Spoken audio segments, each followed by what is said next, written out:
You ever get hit so hard by karma, you end up in the hospital?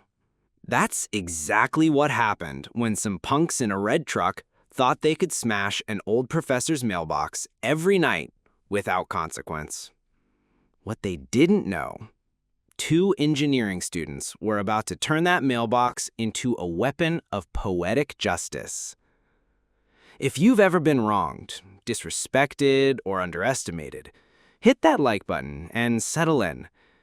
Because today's story is about what happens when petty vandals mess with the wrong mailbox and learn a painful, unforgettable lesson. My name is Jason, and this story isn't mine exactly. It belongs to someone very close to me.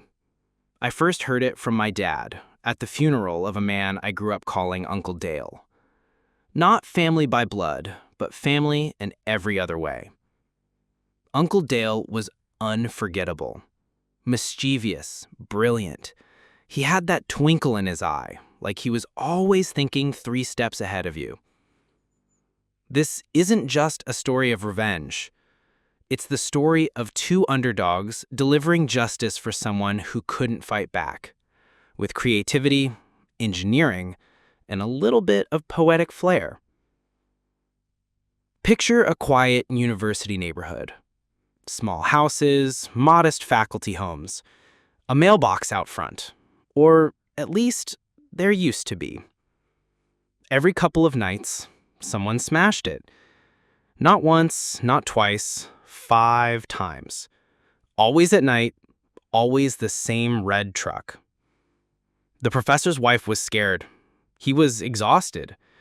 He tried stronger posts, different placements, even reporting it. Nothing worked. Here's the kicker. He wasn't just any professor. He was an engineering professor, and he knew exactly who to turn to. One day, he walks into class, worn out but determined. I've got a challenge. Extra credit for any team that can design a truck-proof mailbox. It has to follow city regulations, fit within a $20 budget, and most importantly, it's got to hurt them more than it hurts me. Boom, the gauntlet was thrown. Engineers don't just solve problems, they weaponize them. My dad and Uncle Dale saw it as more than a project. It was a mission, a battle for dignity, and a chance to one-up the class. They hit the salvage yard and found a thick steel post. Legal dimensions, ugly as sin, perfect. They filled it with concrete, reinforced with rebar, welded 8 bent pieces around the sides like spikes. Basically, a medieval mace disguised as suburban hardware. They anchored it into a bucket, filled it with heavy rocks, painted it brown and black to mimic wood, topped it with the ugliest, cheapest mailbox they could find, welded shut. This wasn't just a mailbox anymore. It was a trap. They dragged it to class, loud, clunky, impossible to ignore. The professor laughed, then said, "Let's install it." That evening, the trap was set. Buried bucket, disguised mailbox, ready for its final test. Just after midnight. Bang! A metallic crack split the night like a gunshot, followed by screaming and tires peeling out. They ran outside. The mailbox, still standing, not even scratched. Beside it, a splintered wooden baseball bat, a trail of blood. 2 days later, a letter arrived from the hospital.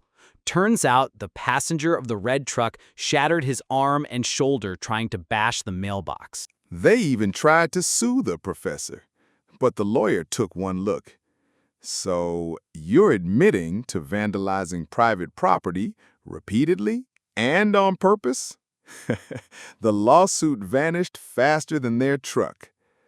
Decades later, that mailbox still stands, quiet, stoic, undefeated.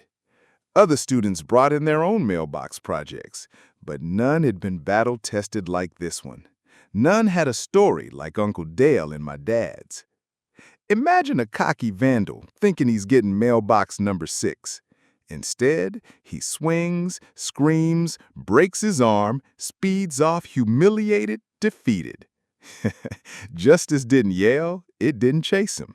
It just stood tall and let them hit first. What I love most isn't just the revenge, it's the elegance of it. No violence, no confrontation, just smart people solving a problem with science, spite, and steel. Uncle Dale is gone, but his legacy lives on, in that mailbox and in every petty vandal who regrets their choices. If this story gave you chills, smash that like button and comment, what's the most satisfying revenge you've ever witnessed?